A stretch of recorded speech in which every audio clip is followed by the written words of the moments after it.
Hello, this is Dr. Roger Kobayashi, and today I'll be talking to you about current respiratory infections and their relationship to immune deficiency. I'd like to apologize for the quality of my voice. I have a cold and therefore have trouble speaking, and in addition, we had trouble with the upgrade in our PowerPoint panel and as a result had difficulty advancing the slides with the voice. I'd like to thank Professor KHOA and the organizing committee of the Vietnam Respiratory Society for their outstanding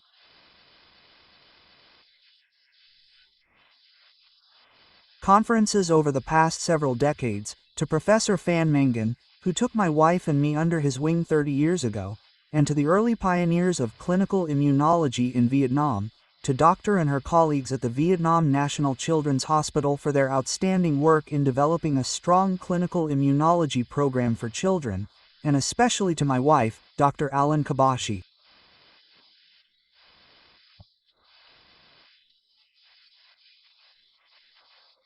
While it is important to recognize the contributions of the past, it is to our future young doctors that we have an obligation to give them our knowledge and our aspirations so that they might take care of patients in an excellent and outstanding fashion.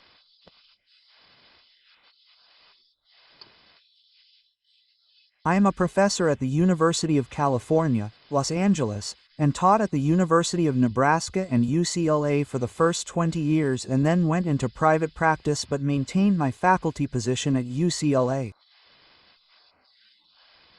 Immunodeficiency often presents with chronic infections. This will be a practical clinical lecture from 50 years of experience in taking care of immune deficiency patients. And this will be aimed towards pulmonologists and others who come into contact with patients with pulmonary symptoms. Immunology is a very complex area, and there are over 550 types of primary immune deficiencies, and this is impossible to remember. However, for the purpose of this lecture, we will focus on adults with primary immunodeficiencies, which are by far the most common. It is important to remember that heightened awareness, early recognition, appreciation of the complications, and appropriate management are crucial in preventing morbidity, mortality, and suffering among patients. With appropriate treatment, most patients enjoy a high quality of life. Now, for many years and even to the present time, it has been thought that primary immune deficiency is not rare. It is actually fairly common, with an occurrence of about 1 in 1,200 patients, and perhaps in the United States, where there is heightened awareness, it may be as much as 1 to 2%. While selective antibody deficiency, IgA deficiency, and defective immunoglobulin production with impaired antibody function are more common, CVID, or common variable immunodeficiency, is the most severe of the primary antibody deficiencies and occurs in about 1 in 25,000 people. This means that in Hanoi, with a population of about 8 million, there are 350 patients with CVID, and in all of Vietnam, more than 3,400. Another misconception is that many years ago, it was thought that immunodeficiency was a disease of infants and children. This is completely wrong. It is far more common in adults than in children, with infection being the most common finding.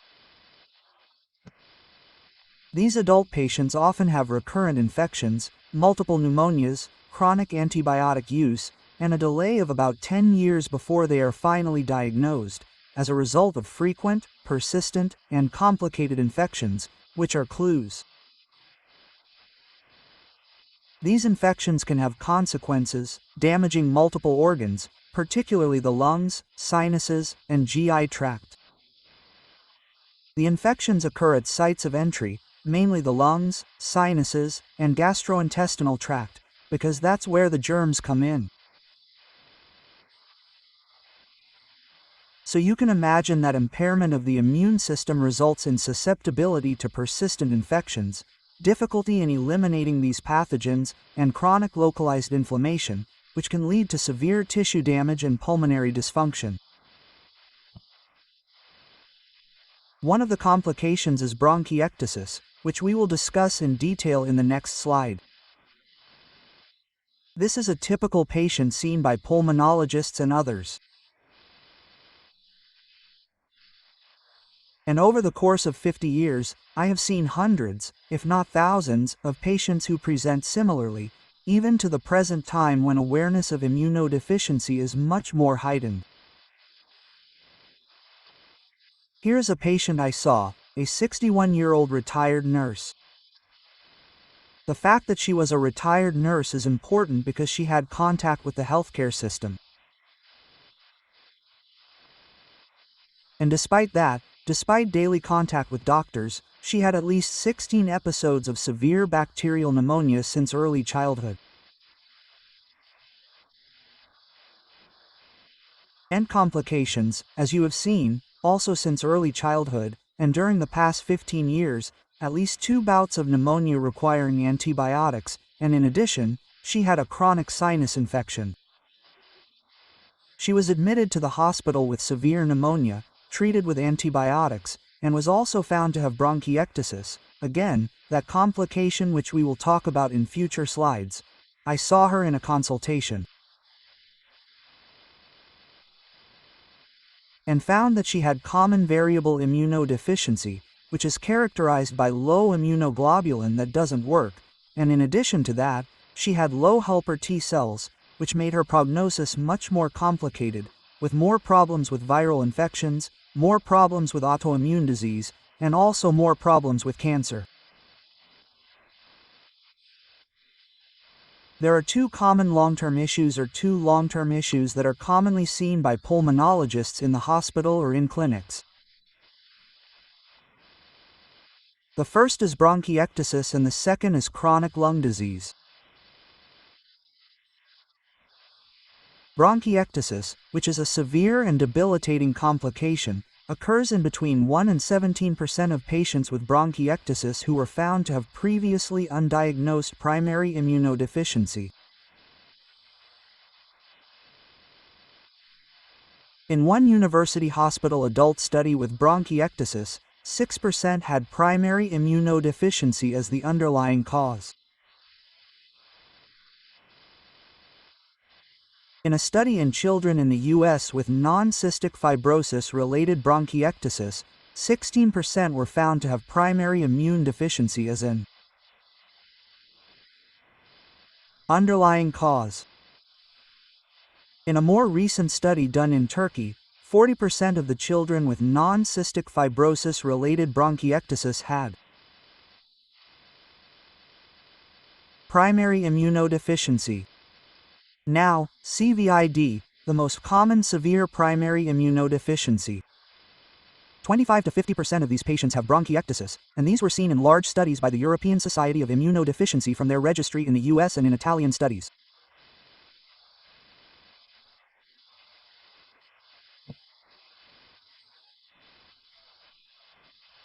The second component is chronic lung disease. In the United States registry study, 29% of patients with chronic lung disease had previously undiagnosed primary immune deficiency. Willie Sutton's Law.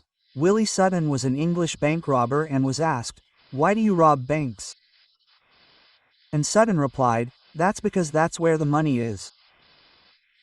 A similar logic may be applied to primary immune deficiency. Why ask pulmonologists to look for primary immune deficiency?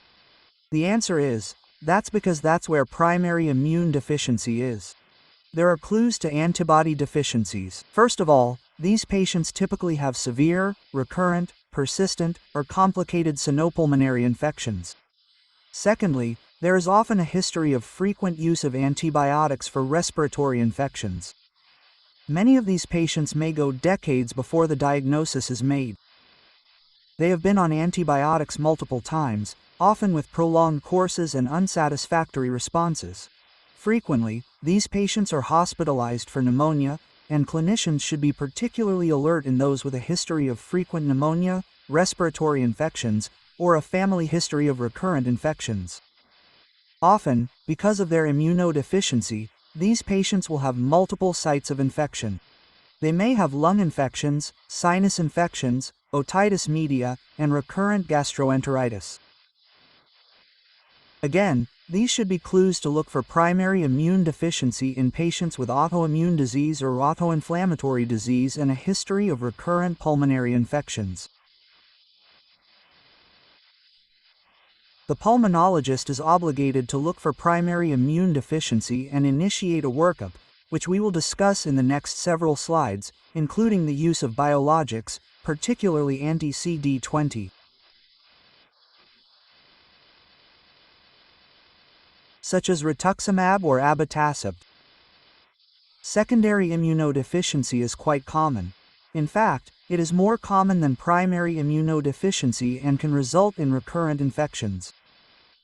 If they have antibody deficiencies, this must be diagnosed and treated. This is an older study from the Mayo Clinic from 2009. However, the information is highly relevant and useful. The graph on the left shows the incidence per 100,000 patient years. In the past, back in the 1970s and 80s, when immunodeficiency was not considered and frequently missed, the incidence was low, as you can see. This was because it wasn't appreciated and diagnosed.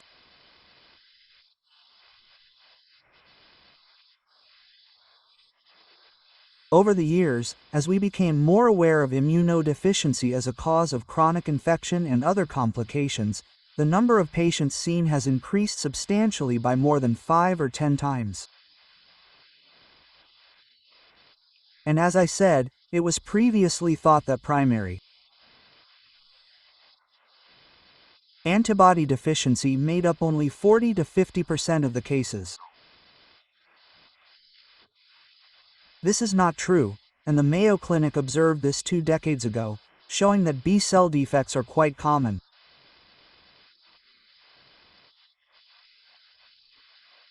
This is confirmed in the graph on the right, where you can see that complement.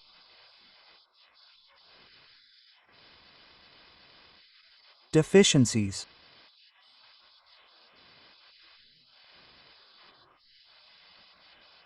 And combined B and T cell immunodeficiencies are not as common as antibody deficiencies, which make up almost 80%. This is an excellent study from the European group, primarily Isabella Quinty and Bor Grimber and others, published in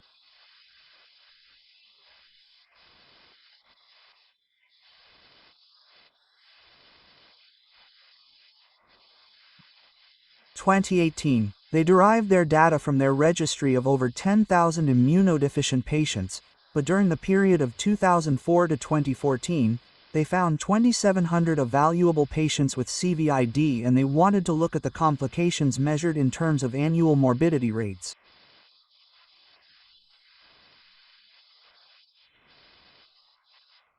As you can see, bronchiectasis at the top was a very common complication.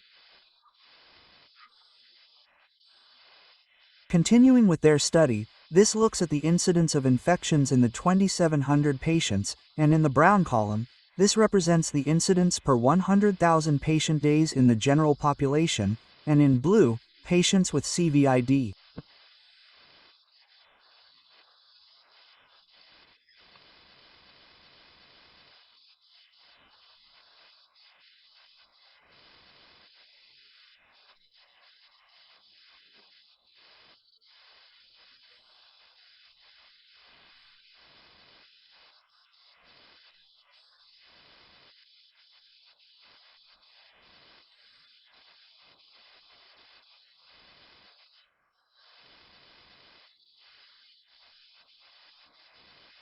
As you can see, at the top, infections in CVID patients occur almost 3 times as much as in the general population. And more importantly, if you look at the bottom 4 diseases, otitis media, upper respiratory tract infections, and lower respiratory tract infections, particularly you can see that lower respiratory tract infections occur far more commonly in patients with immunodeficiency, in this case common variable immunodeficiency or CVID, than in the general population. Continuing on the excellent study by the European group from 2018 regarding complications of primary immune deficiency per 100,000 patient years, you can see with the blue bar, which represents patients with primary deficiency, compared with the brown bar, which is the incidence in the general population, patients with CVID have a much more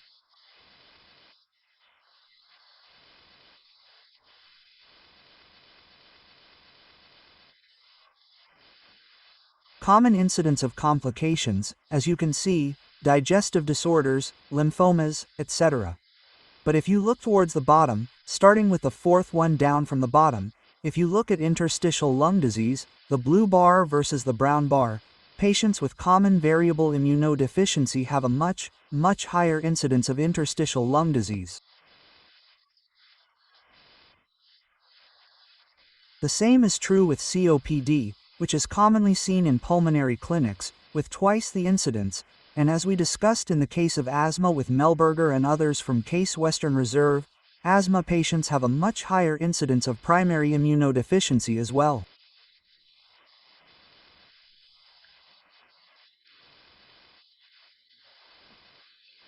And at the bottom bar, where you see the brown and the blue, and bronchiectasis, which is a severe complication in pulmonary lung disease, bronchiectasis, patients with common variable immunodeficiency or antibody deficiency have a much higher incidence of bronchiectasis.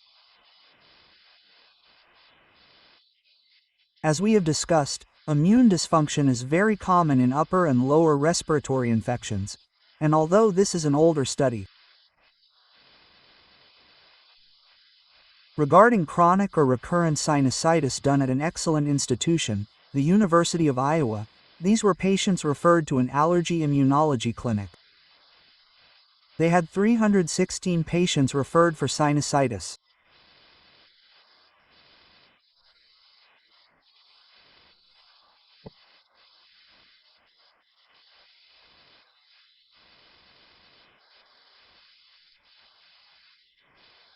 Of these, 79 had sinus surgery and a frequent history of chronic sinusitis confirmed by either CT or endoscopy within the last year, because this was an allergy clinic. They skin tested these patients and 51%, or at least half, had one positive skin test, and more importantly, 40% were found to be anergic by delayed skin testing, which is a crude test to look at cellular function.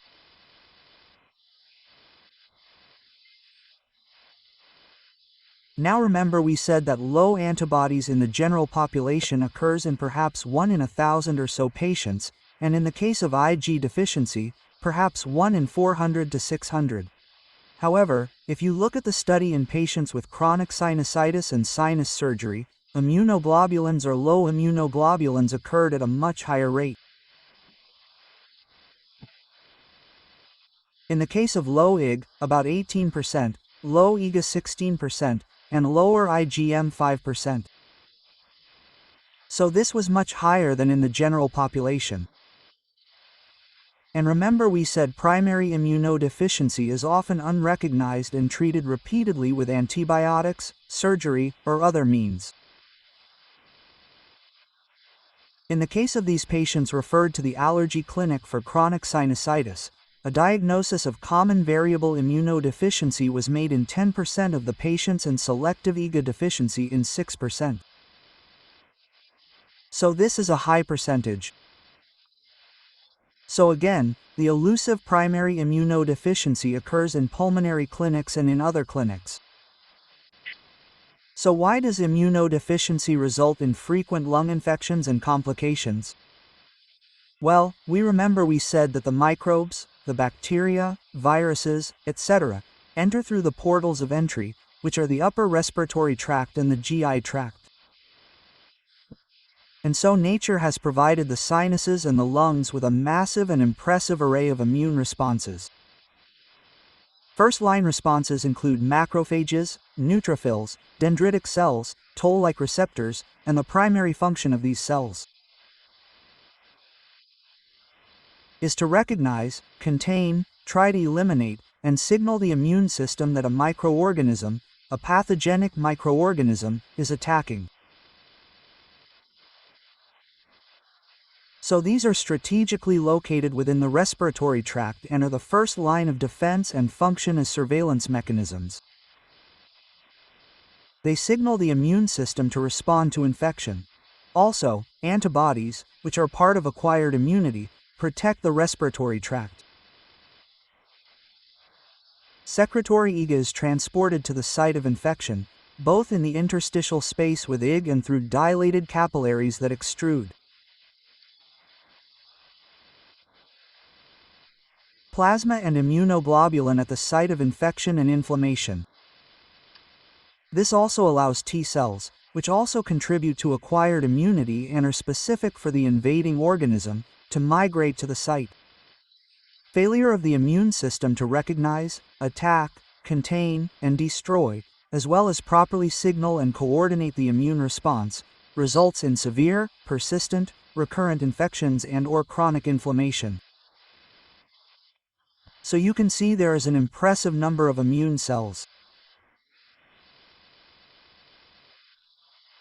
located at points of entry, and if they fail to function, this can create chronic, severe, and recurrent problems. Thus, recurrent, severe, persistent infections, or the initiation of chronic inflammation, or autoimmunity, can lead to tissue damage, which is seen by the pulmonologist. Repeated pneumonia and bronchitis can result in bronchiectasis, which is a feared complication, fibrosis and scarring, chronic lung damage, including emphysema, which is a common problem seen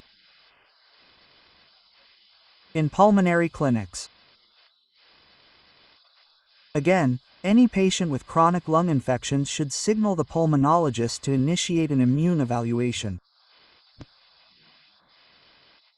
Additionally, as I said, studies by Melger and others long ago suggested that in some patients with persistent asthma, they have an increased incidence of immunodeficiency, so in patients with chronic severe asthma and infections, an immune workup might be considered.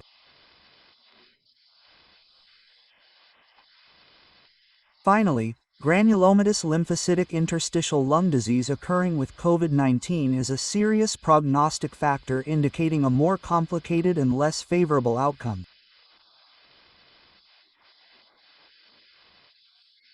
Now, immunology perhaps has among the most sophisticated, complicated, and expensive tests, particularly with genetic screening, etc., for immune functioning. However, for most patients with immunodeficiency, that is, patients with antibody deficiency, simple screening tests are readily available and inexpensive. A CBC, complete blood count, C-reactive protein, CRP, and chemistry profile are readily available throughout the country. The CBC can indicate if there are no lymphocytes or low lymphocytes or neutrophils, suggesting a potential problem. If the CRP is elevated, that might indicate chronic inflammation and perhaps warrants further investigation.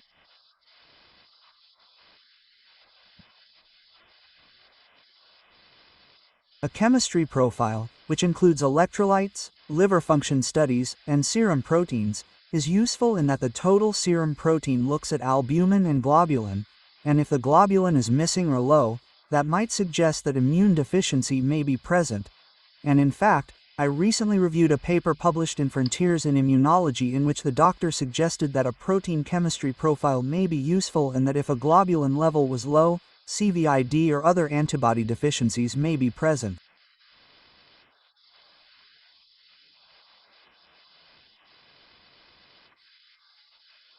Protein electrophoresis is also readily available, and this measures proteins including alpha, beta, and gamma globulin, and if the gamma globulin is low or absent, that suggests an antibody deficiency.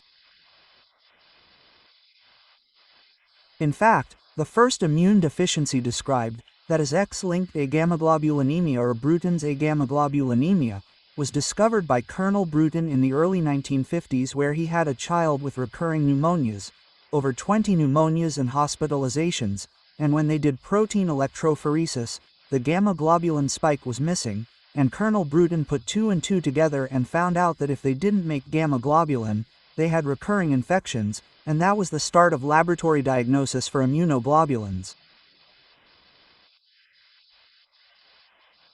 We can also look at functions, and this is again readily available in most laboratories or hospitals or clinics, and these include pre-existing antibodies, which are present even in infants and children and certainly adults, and this includes isohemagglutinins which are aimed against blood types.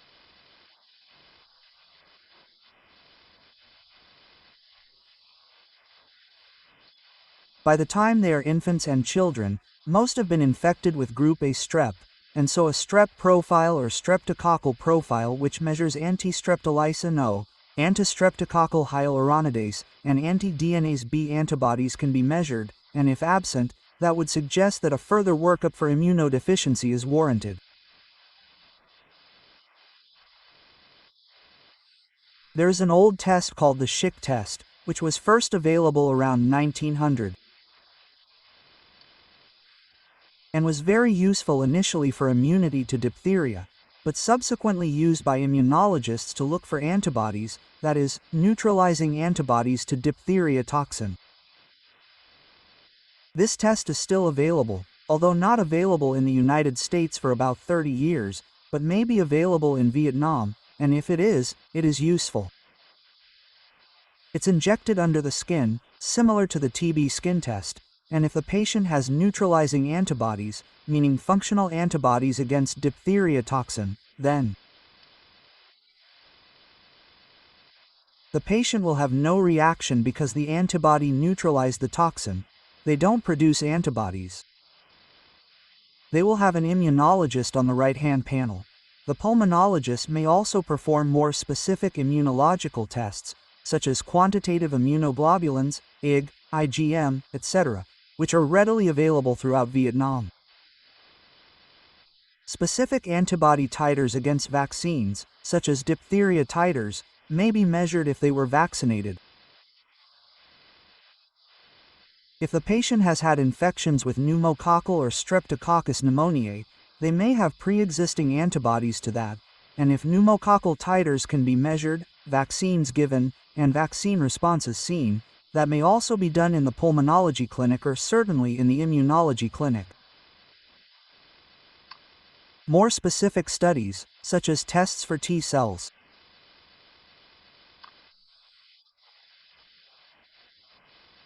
and enumeration, in other words, counting the subtypes, are typically done in immunology clinics or immunology laboratories, and referrals to immunology for highly specialized tests, including genetic panels which are now used extensively to determine the type of immunodeficiency or in cases where immune deficiency is suspected, are also ordered.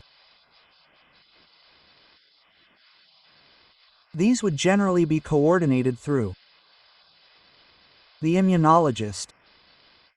So what are the important points for pulmonologists to remember? Well, first, pulmonologists will be seeing more and more immunodeficient patients. As we said, most of the immunodeficient patients have antibody deficiencies. Most are CVID or similar. Most are diagnosed when they are between the ages of 20 and 40, which has been confirmed and demonstrated in large studies. These studies further suggested that the average age of diagnosis was 40, with the incidence being more common in women than in men.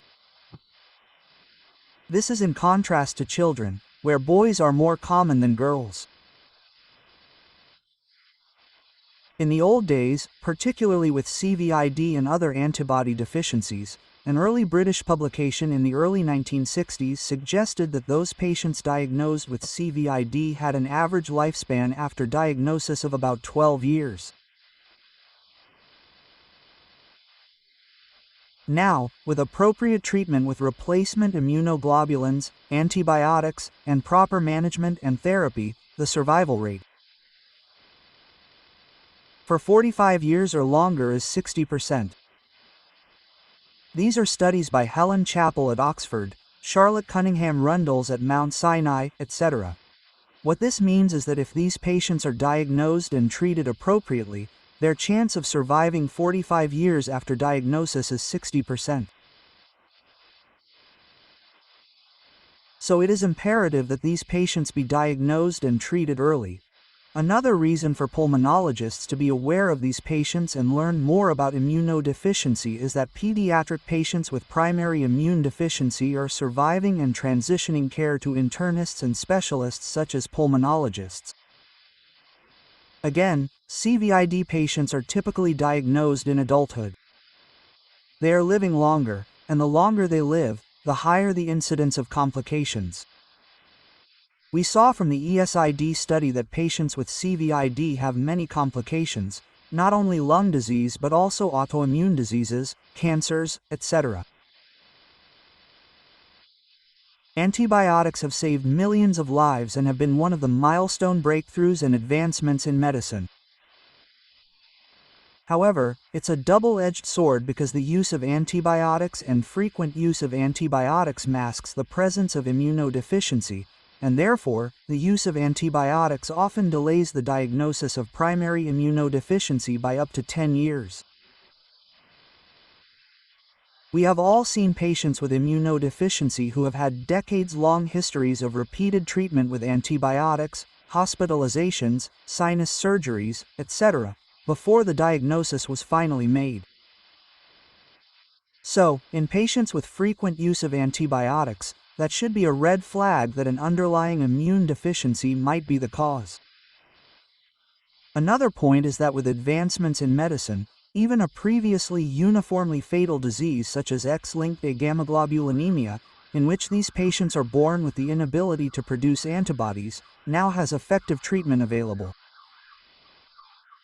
A recent study by Chin and others published in the Journal of Allergy and Clinical Immunology suggested that there are patients now living into their 60s, 70s, and 80s.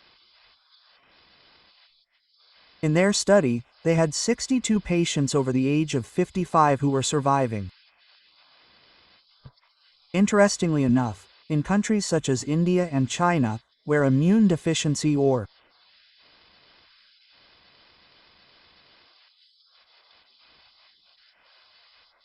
the ability to detect and diagnose immune deficiency was relatively late, they had no patients surviving past the age of 30.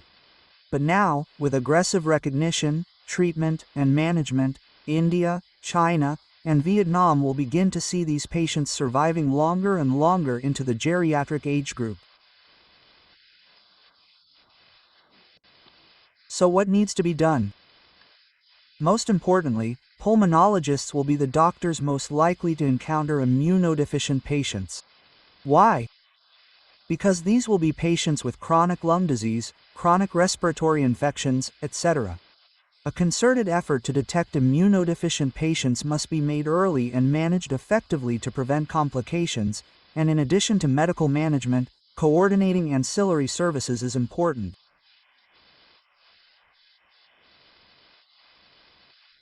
This includes services that provide immunoglobulin in the home setting. Nurses and others visit these patients at home or communicate with them through the internet to ensure that they are adequately treated and managed. Although the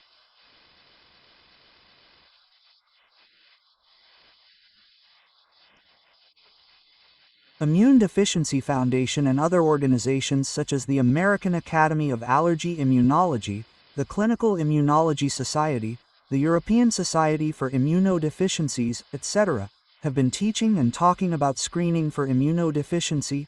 Patients are still undetected, and often it's because the doctors taking care of these patients, the pulmonologist, the gastroenterologist, the rheumatologist, are so busy taking care of the primary disease that they don't have the time to screen these patients for immunodeficiency.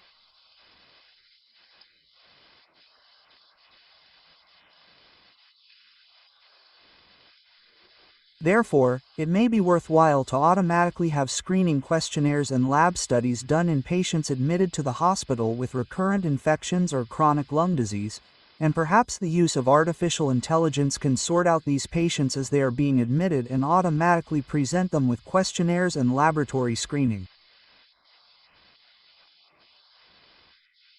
Also, perhaps automatic screening can be done in pulmonary clinics for patients with suggestive histories, again because the doctors taking care of these patients are very busy and might not have the time to do that. Immunoglobulin replacement therapy, together with the appropriate use of antibiotics, has greatly improved the lives of these patients who previously had invariably fatal diseases. As we have shown with CVID and now with X-linked agammaglobulinemia, these patients will be surviving longer and longer into old age, and in one Italian study with SID, they had one patient who was 92 years old. What does that mean? It means that pulmonologists will be seeing more and more of these patients as they are diagnosed, treated, and living longer. Again, this is a double-edged sword.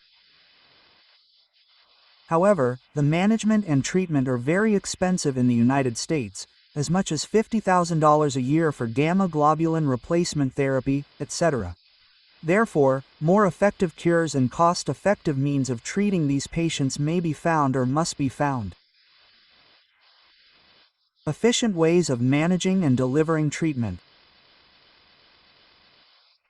The use of computers and telemedicine will have to be employed to manage costs. And perhaps young doctors will be able to find cost-effective and inexpensive ways of doing gene editing and gene transplantation to permanently cure these patients.